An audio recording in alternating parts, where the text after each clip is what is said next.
the creation plan of God.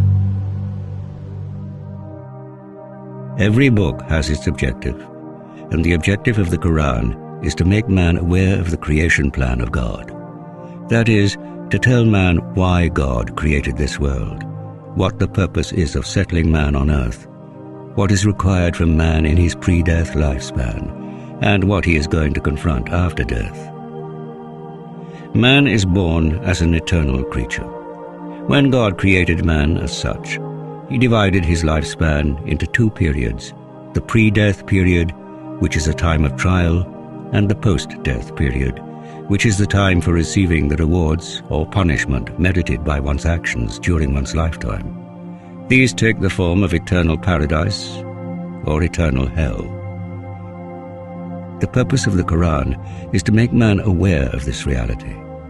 This is the theme of this divine book, which serves to guide man through his entire journey through life into the afterlife. It would be correct to say that man is a seeker by birth. These questions lurk in everyone's mind. Who am I? What is the purpose of my life? What is the reality of life and death? What is the secret of man's success and failure, etc.? According to the Quran, the answer to these questions is that the present world is the testing ground, and whatever man has been endowed with in his pre-death period is all a part of the test.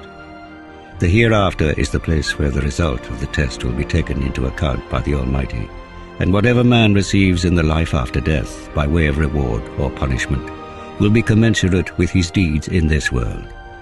The secret of man's success in this life is to understand God's creation plan and map out his life accordingly.